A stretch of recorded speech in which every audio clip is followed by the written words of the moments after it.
Chapter 13 The Sleepless Saint. Please permit me to go to the Himalayas, I hope in unbroken solitude, to achieve continuous divine communion. I actually once addressed these ungrateful words to my master.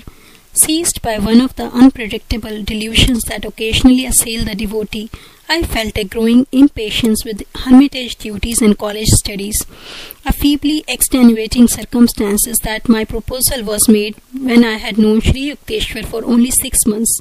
Not yet had I fully surveyed his towering stature. Many hillmen live in the Himalayas, yet possess no God perception. My Guru's answer came slowly and simply. Wisdom is better sought from a man of realization than from an inert mountain. Ignoring Master's plain hint that he and not a hill was my teacher, I repeated my plea. Sri Yukteswar vouchsafed no reply. I took his silence for consent, a precarious but convenient interpretation. In my Calcutta home that evening, I busied myself with travel preparations. Tying a few articles inside a blanket, I remembered a similar bundle surreptitiously dropped from my attic window a few years earlier. I wondered if this were to be another ill-starred flight towards the Himalayas. The first time my spiritual elation had been high.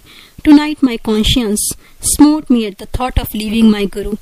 The following morning I sought out Bihari Pandit, my Sanskrit professor at Scottish Church College. Sir, you have told me of your friendship with a great disciple of Lahiri Mahasaya. Please give me his address. You mean Ram Gopal Muzumdar? I call him the sleepless saint. He is always awake in an ecstatic consciousness. His home is in Ranbajpur, near Tarakeshwar. I thanked the Pandit and entrained immediately for Tarakeshwar. I hope to silence my misgivings by getting permission from the sleepless saint to engage myself in lonely meditation in the Himalayas. Bihari Pandit had told me that Ram Gopal had received illumination after many years of Kriya Yoga practiced in isolated caves in Bengal. In Tarakeshwar, I made my way to a famous shrine Hindus regard it with veneration, such as Catholics feel for the Lourdes Sanctuary in France. Innumerable healing miracles have occurred in Tarakeshwar, including one for a member of my family.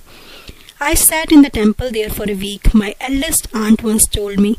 Observing a complete fast, I prayed for the recovery of your uncle Sharda from a chronic malady. On the 7th day, I found a herb materialized in my hand. I made a brew from the leaves and gave it to your uncle. His disease vanished at once and has never reappeared. I entered the sacred Tarakeshwar shrine. The altar contains nothing but a round stone. Its circumference, beginningless and endless, makes it aptly significant of the infinite. In India, cosmic abstractions are understood even by the unlettered peasant. In fact, Westerners have sometimes accused him of living on abstractions. My own mood at the moment was so austere that I felt disinclined to bow before the stone symbol. God should be sought, I reflected, only within the soul. I left the temple without genuflection and walked briskly towards the outlying village of Ranbajpur. I was not sure of the way. My appeal to a passer-by for information caused him to sink into long cogitation. When you come to a crossroad, turn right and keep going, he finally pronounced oracularly. Obeying the directions, I wended my way alongside the banks of a canal. Darkness fell. The outskirts of the jungle village were alive with winking fireflies and the howls of nearby jackals. The moonlight was too faint to be helpful. I stumbled on for 2 hours. Welcome clang of a cowbell. My repeated shouts eventually brought a peasant to my side. I am looking for Ram Gopal Babu.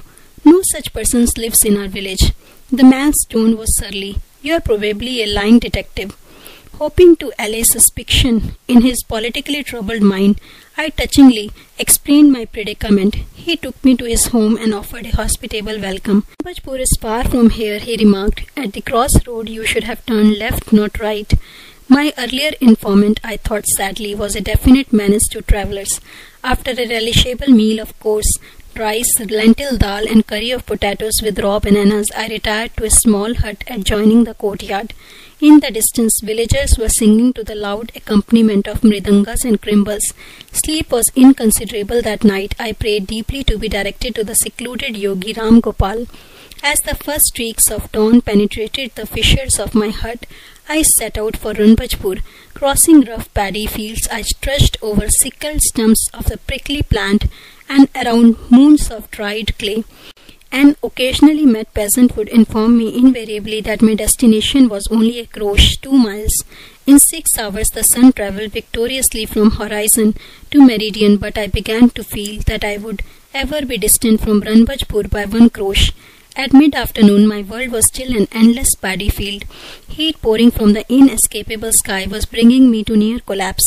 I saw a man approaching me at a leisurely pace.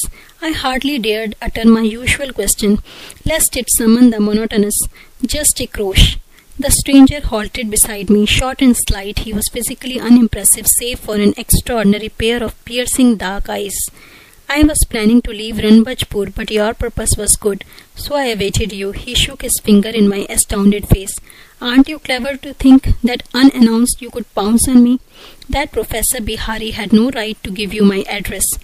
Considering that introduction of myself would be mere verbosity in the presence of this master, I stood speechless, somewhat hurt at my reception. His next remark was abruptly put. "Tell me, where do you think God is?" "Why, he is within me and everywhere." I doubtless looked as bewildered as I felt. "All pervading, hey?" The saint chuckled. "Then why, young sir, did you fail to bow before the infinite in the stone symbol at the Tarakeshwar temple yesterday? Your pride cost you the punishment of being misdirected by the passer-by, who was not bothered by fine distinctions between left and right. Today, too, you have had a fairly uncomfortable time of it." I agreed wholeheartedly, wonderstruck that an omnipresent eye hid within the unremarkable body before me. Healing strength emanated from the yogi. I was instantly refreshed in the scorching field. "The devotee inclines to think his path to God is the only way," he said.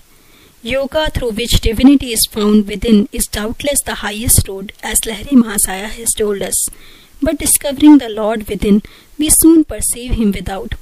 Holy shrines in Tarakeshwar and elsewhere are rightly venerated as nuclear centers of spiritual power." The saint's censorious attitude vanished. His eyes became compassionately soft.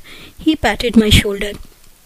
"Young yogi, I see you are running away from your master. He has everything you need. You should return to him," he added. "Mountains cannot be your guru," the same thought that Sri Yukteswar had expressed 2 days earlier. "Masters are under no cosmic compulsion to live on mountains only." My companion glanced at me quizzically. "The Himalayas in India and Tibet have no monopoly on saints. What one does not trouble to find within will not be discovered by transporting the body hither and yon.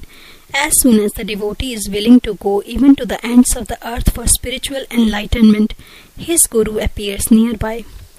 I silently agreed, recalling my prayer in the Banaras hermitage, followed by the meeting with Sri Yukteswar in a crowded lane. "Are you able to have a little room where you can close the door and be alone?" Yes, I reflected that this saint descended from the general to the particular with disconcerting speed. "That is your cave." The yogi bestowed on me a gaze of illumination which I have never forgotten. "That is your sacred mountain. That is where you will find the kingdom of God." His simple words instantaneously banished my lifelong obsession for the Himalayas. In a burning paddy field, I awoke from the dream of mountains and eternal snows.